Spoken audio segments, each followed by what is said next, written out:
കുഴയ്ക്കും പരത്തി ഒന്നും ചെയ്യാതെ ബാക്കി വന്ന ചോറ് വെച്ച് ചെയ്യാൻ പറ്റിയ നല്ല പെർഫെക്റ്റ് ആയിട്ടുള്ള ഒരു പൊറോട്ടയുടെ റെസിപ്പിയാണ് ഇന്ന് ഷെയർ ചെയ്യുന്നത്.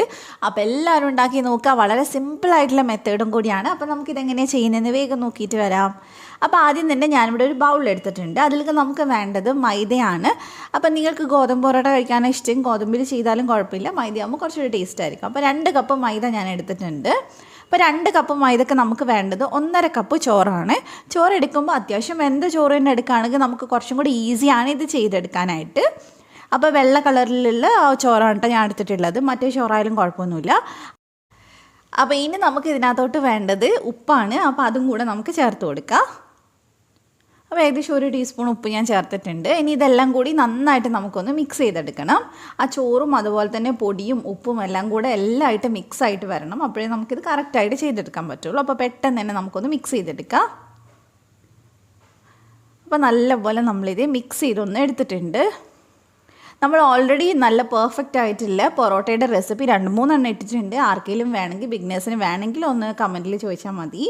അപ്പോൾ ഇനി നമുക്കിത് ചെയ്യാനുള്ളത് ചെറിയൊരു മിക്സിയുടെ ജാർ വെച്ചിട്ടാണ്. നമ്മൾ തേങ്ങയൊക്കെ ചമ്മന്തിയൊക്കെ പൊടിക്കില്ലേ, ആ ഒരു ജാറാണ് നമുക്ക് വേണ്ടത്. അതിൽ നമുക്ക് കുറച്ചൊന്ന് ഓയിലൊന്ന് ബ്രഷ് ചെയ്ത് കൊടുക്കണം. നന്നായിട്ട് ഓയിൽ ബ്രഷ് ചെയ്ത് കൊടുക്കുക. ഇതിൽ നമ്മൾ ഒട്ടും തന്നെ വെള്ളം ചേർക്കുന്നില്ല. വെള്ളം ചേർക്കാതെ വേണം നമ്മളിതെല്ലാം ചെയ്തെടുക്കാനായിട്ട്. ഫുള്ളായിട്ട് നമ്മൾ ഓയിൽ ബ്രഷ് ചെയ്തെടുത്തിട്ടുണ്ട്. വെളിച്ചെണ്ണയോ സൺഫ്ലവർ ഓയിലോ ഏതായാലും കുഴപ്പമില്ല. അതിലേക്ക് നമുക്ക് ഇനി പൊടി ചേർത്ത് കൊടുക്കാം. പിന്നെ പൊടി ഇടുന്ന സമയത്ത് നമ്മൾ ഒരുപാട് പൊടി ഇട്ട് കഴിഞ്ഞാൽ നമുക്കത് ചെയ്തെടുക്കാൻ ബുദ്ധിമുട്ടാവും. മിക്സിയും കുറച്ച് ടൈറ്റായി പോവും. അപ്പോൾ നമുക്ക് കുറച്ചായിട്ട് പൊടി ഇട്ടിട്ട് ഇതൊന്ന് അരച്ചെടുക്കുകയാണ് ചെയ്യുന്നത്. മിക്സിയുടെ ഒരു 1/4 ഭാഗം അത്രയൊക്കെ ഇട്ടാൽ മതി. ഇനി നമ്മൾ ഇതൊന്ന് പൾസ് ചെയ്തെടുക്കുക ചെയ്യുന്നത്. ഒരു 4-5 തവണയായിട്ടൊന്ന് പൾസ് ചെയ്തെടുക്കുക. അപ്പോഴേക്കും ഈ ഒരു പരുവത്തിൽ കിട്ടും. അത്യാവശ്യം ഒന്ന് നന്നായിട്ട് ചോറൊക്കെ മിക്സ് ആയിട്ടുണ്ടാവും. അപ്പോൾ നിങ്ങൾക്ക് അഥവാ ടൈറ്റായിട്ട് തോന്നുകയാണെങ്കിൽ 1 ടീസ്പൂൺ ഓയിൽ ചേർത്ത് കൊടുത്താൽ മതി. വെള്ളം ഒട്ടും ചേർക്കരുത്. അപ്പോൾ നിങ്ങൾക്ക് ഓയിൽ വേണ്ടെങ്കിൽ നിങ്ങൾ അങ്ങനെ തന്നെ ഒന്ന് പൾസ് ചെയ്തെടുത്താലും മതി കേട്ടോ. അപ്പോൾ അതേ നമ്മുടെ മാവ് ഇവിടെ റെഡി ആയിട്ടുണ്ട്. നല്ല സോഫ്റ്റായിട്ട് കിട്ടിയില്ല. ഇനി ഇത് കുഴക്കേണ്ട ആവശ്യമേ ഇല്ല. അത്രയും നല്ല പെർഫെക്റ്റ് ആയിട്ട് നമുക്ക് മാവ് കിട്ടിയിട്ടുണ്ട്. ഇനി നമുക്ക് ഇതേപോലെ തന്നെ ബാക്കിയുള്ള മാവെല്ലാം കൂടി ഒന്ന് അരച്ചെടുക്കുക. ഓരോ സ്റ്റെപ്പായിട്ട് അരച്ചെടുക്കുക. അതിനുശേഷം ഞാനിത് എല്ലാം കൂടി ഒരു ബൗളിലേക്ക് ചേർത്തിട്ടുണ്ട്. നല്ല സോഫ്റ്റായിട്ട് തന്നെയാണ് ഉള്ളത്.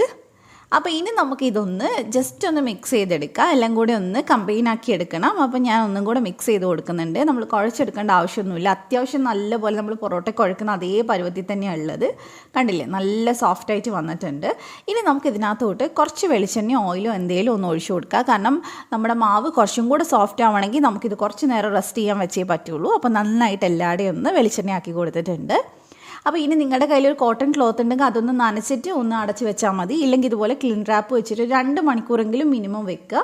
അപ്പോഴേ നല്ല പോലെ സോഫ്റ്റായിട്ട് മാവ് കിട്ടുള്ളൂ, പൊറോട്ട നന്നായിട്ട് കിട്ടുള്ളൂ. അപ്പോൾ ഞാൻ 2 മണിക്കൂർ വെച്ചിട്ടുണ്ടായിരുന്നു. ഇപ്പോൾ നിങ്ങൾക്ക് കാണുമ്പോൾ അറിയാം മാവ് നല്ല സോഫ്റ്റ് ആയിട്ടുണ്ട്. അപ്പോൾ ഇനി നമുക്കിതൊന്ന് മിക്സ് ചെയ്തിട്ട് ചെറിയ ബോളുകളാക്കി എടുക്കാം. ഞങ്ങൾക്ക് മീഡിയം സൈസിലുള്ള പൊറോട്ടയാണ് വേണമെങ്കിൽ ഒരു 5-6 എണ്ണമൊക്കെ ഉണ്ടാക്കിയാൽ മതി. ഞാനൊരു 8 എണ്ണം ഉണ്ടാക്കുന്നുണ്ട് ഇത് വെച്ചിട്ട്. അപ്പോൾ ഒരുപാട് വലിപ്പമുള്ള പൊറോട്ടയല്ല. ഇതേപോലെ ക്രാക്ക് ഇല്ലാതെ വേണം നമ്മൾ പൊറോട്ടയ്ക്ക് മാവ് ഇതുപോലെ കട്ട് ചെയ്തെടുക്കാനായിട്ട്. അപ്പോൾ ഇതേപോലെ നമ്മൾ ഷേപ്പ് ചെയ്തെടുത്താൽ മതി. എന്നിട്ട് കട്ട് ചെയ്തെടുക്കുമ്പോൾ നല്ല ക്രാക്ക് ഇല്ലാതെ നല്ല ബോൾസായിട്ട് കിട്ടും. അപ്പോൾ ഇതേപോലെ തന്നെ എല്ലാം ഒന്ന് ചെയ്തെടുക്കുക. അപ്പോൾ ഞാൻ എല്ലാം ചെയ്തെടുത്തിട്ടുണ്ട്. ഇനി നമ്മൾ ഇത് ഓരോന്ന് ചെയ്ത് നമ്മൾ ഇതിൽ നിന്ന് എടുക്കുമ്പോഴും ഇതൊന്ന് അടച്ച് വെച്ചേക്കണം. ഇല്ലെങ്കിൽ അത് ഡ്രൈ ആയി പോവും. മാവ് ഡ്രൈ ആവാൻ വെയിറ്റ് ചെയ്യരുത്. ഇനി നമുക്ക് കൗണ്ടർ ടോപ്പിലോ അല്ലെങ്കിൽ ഒരു ഇതിലോ നമുക്കിതുപോലെ ഒന്ന് ഓയിൽ ബ്രഷ് ചെയ്ത് കൊടുക്കാം. എന്നിട്ട് നമുക്ക് കൈ വെച്ചിട്ട് നമ്മൾ ജസ്റ്റ് ഒന്ന് ഇതുപോലെ ആക്കി കൊടുത്താൽ മതി. അല്ലാതെ പരത്തി എടുക്കേണ്ട ആവശ്യമില്ല.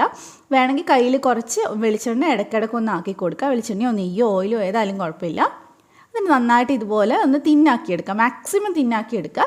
അതിനുശേഷം കത്തി വെച്ച് ഞാൻ ഇതുപോലെ ഒന്ന് ചെറിയ പീസാക്കി മാറ്റുന്നുണ്ട്. വളരെ സിമ്പിളായിട്ട് ചെയ്യാൻ പറ്റുന്നതാണ്. ഇങ്ങനെ ചെയ്യുമ്പോൾ അത്യാവശ്യം നല്ല ലെയർ ഉണ്ടാവും നമുക്ക്. ഇനി വീണ്ടും ഇതിൻ്റെ മേലെ ഞാൻ കുറച്ചൊന്ന് ഓയിൽ ബ്രഷ് ചെയ്ത് കൊടുക്കുന്നുണ്ട്. എന്നിട്ട് നമുക്ക് മേലെയായിട്ട് കുറച്ച് മൈദ ഒന്ന് ഇതുപോലെ ഒന്ന് തൂവി കൊടുക്കുക. ആ ലെയറുകൾ ഒട്ടിപ്പിടിക്കാണ്ടിരിക്കാൻ വേണ്ടിയിട്ടാണ്. ഇനി നമുക്കിത് 2 സൈഡിൽ നിന്നും ഇതുപോലെ ഒന്ന് ആക്കിയെടുക്കണം കേട്ടോ. അപ്പോൾ നിങ്ങൾക്ക് വേണമെങ്കിൽ കയ്യിൽ എണ്ണ ആക്കി കൊടുക്കുക. ഓൾറെഡി എണ്ണ ഉണ്ടെങ്കിൽ പിന്നെ ആവശ്യമില്ല. അപ്പോൾ ഇത് ഞാൻ കുറച്ചൊന്ന് നീട്ടിയെടുക്കുന്നുണ്ട്. കൈ വെച്ച് ഇതുപോലെ ഒന്ന് ചെയ്താൽ മതി. എന്നിട്ട് ഇതുപോലെ ഒന്ന് പൊറോട്ടയ്ക്ക് റോൾ ചെയ്യുന്ന പോലെ തന്നെ ഒന്ന് റോൾ ചെയ്തെടുക്കുക. ഇങ്ങനെ ചെയ്യുമ്പോൾ നമുക്ക് വീശോ അടിക്കോ ഒന്നും വേണ്ട. അല്ലാതെ തന്നെ നല്ല ലെയറുള്ള പൊറോട്ടയായിട്ട് കിട്ടും. അപ്പോൾ നമുക്കിതിൻ്റെ അറ്റം നമുക്കിതുപോലെ അടിയിലേക്ക് ഒന്ന് വെച്ച് കൊടുത്താൽ മതി. ഇതേപോലെ തന്നെ നമ്മളെല്ലാം ചെയ്തെടുക്കുക. പിന്നെ ഇങ്ങനെ ഓരോന്ന് ചെയ്യുമ്പോഴും അതിന് മേലെ ഒരു നനഞ്ഞ കോട്ടൺ തുണി വെക്കുകയാണെങ്കിൽ നല്ല സോഫ്റ്റായിട്ട് തന്നെ ഇരിക്കും. അപ്പോൾ ഞാൻ ക്ലിൻ റാപ്പ് വെച്ചിട്ടാണ് ഇതെല്ലാം അടച്ചു വെച്ചിട്ടുള്ളത്. എല്ലാം ഇവിടെ ഞാൻ ഇതുപോലെ ചെയ്ത് എടുത്തിട്ടുണ്ട്. ഇനി നമുക്കിതിന് ഓരോന്നായിട്ടൊന്ന് പരത്തിയെടുക്കണം.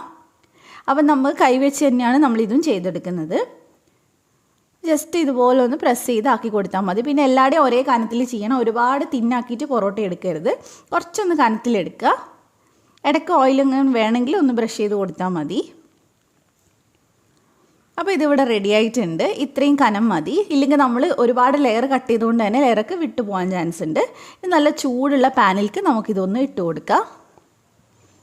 പൊറോട്ടയുടെ ഷേപ്പ് ഒന്നും പ്രശ്നമില്ല, കാരണം നമ്മളിത് അടിച്ചെടുക്കുന്നതാണ്. അപ്പോൾ ഷേപ്പൊന്നും നമുക്ക് അറിയാൻ പറ്റില്ല. അപ്പോൾ ഒരു സൈഡ് ഒന്ന് റെഡി ആകുമ്പോൾ നമുക്കിത് തിരിച്ചിട്ട് കൊടുക്കാം. നമ്മൾ ഈ ഒരു പൊറോട്ട മാത്രമല്ല, നോർമൽ ഉണ്ടാക്കുന്ന പൊറോട്ടയും ഇതേ രീതിയിൽ തന്നെ കട്ട് ചെയ്ത് ഉണ്ടാക്കുകയാണെങ്കിൽ നല്ല ലെയറൊക്കെ കിട്ടും.